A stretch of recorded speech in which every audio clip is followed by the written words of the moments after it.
Hello students, आज की ये जो वीडियो होने वाला है उसमें हम लोग प्रोजेक्ट रिपोर्ट के बारे में जानेंगे। ठीक है, तो first of all project report को हम लोग पढ़ते हैं। यहाँ पे आपको मीनिंग जो है इसका वहाँ लिखा हुआ है एंड डिफाइन करके बेहतर तरीके से लिखा हुआ है। आप इसे नोट डाउन कर सकते हो एंड जो नोट्स है आपका वो आप बना सकते हो। ठीक है, एंड देन उसके बाद हम लोग ऑपरेटिंग साइकिल के बारे में जानेंगे। फिर उसके बाद हम लोग जानेंगे BEP एनालाइज जो होता है, ब्रेक इवन पॉइंट, वो उसके बारे में हम लोग जानेंगे। ठीक है, तो फर्स्ट ऑफ ऑल हम लोग यहाँ प्रोजेक्ट रिपोर्ट को पढ़ते हैं। यह कह रहा है project report is the summary of facts information and analysis about the proposed project which is going to start. Project report जो होता है हमारा समरी होता है, फैक्ट्स का इंफॉर्मेशन का एंड एनालिसिस करता है। वो जो रिपोर्ट होता है हमारा प्रोजेक्ट जो होता है उसका वो सब एनालाइज करता है, जो कि ठीक है।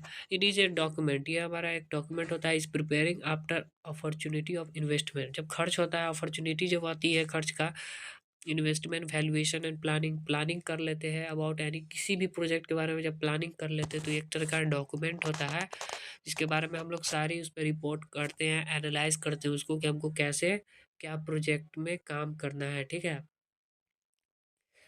any project which give different information about proposed plan that is object of project, जो कि समरी स्टेटमेंट होता है। एक्सपोर्ट क्या, कैसे एक्सपोर्ट करेंगे, कॉस्ट क्या लगेगा, इन्वेस्टमेंट क्या होगा नहीं होगा, ये सब के बारे में हम प्रोजेक्ट रिपोर्ट के बारे में। ठीक है, project report is sent to high official for consideration. After they are satisfy they give permission for the selection of project.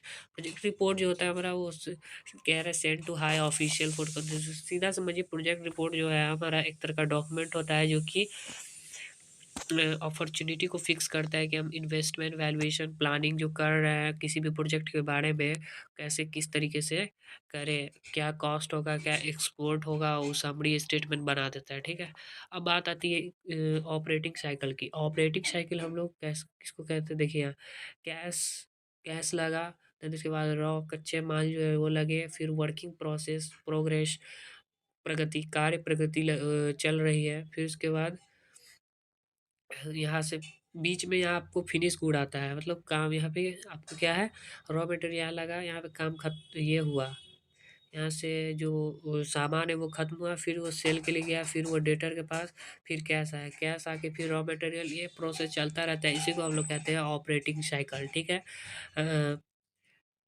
I hope आपको ये अंडरस्टैंड हुई हो।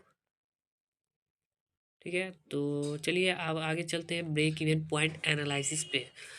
तो ये हमारा कहता है, ब्रेक इवन पॉइंट क्या कहते हैं कि हमारा एक ऐसे निश्चित बिंदु जिसपे हमारा ना प्रॉफिट ना लॉस होता है। ठीक है, in this kind of analysis, यहाँ डेफिनेशन है उसको आप लिख सकते हो, नोट बना सकते हो। Can be measured by taking into account the entire expenses and cost and the profit being earned at the various level of sale. ठीक है, break even point is that stage which both expenses and the income are equal proportional, दोनों equal proportional में, तो मतलब ना होगा आपको profit ना होगा loss, but in case of rising of sales by the point there will profit of the organisation. But जब पॉइंट हमारा सेल्स का राइज होगा, बढ़ेगा, तो हमारा प्रॉफिट ऑर्गेनाइजेशन में होगा। ठीक है, तो यही हमारा ब्रेक इवन पॉइंट था जो एनालाइज कैसे करता है ऑपरेटिंग साइकिल एंड उसके बाद प्रोजेक्ट रिपोर्ट। ठीक है, आई होप आपको समझ में आया हो एंड चैनल को सब्सक्राइब कर लें, लाइक कमेंट शेयर। मिलते हैं नेक्स्ट वीडियो में।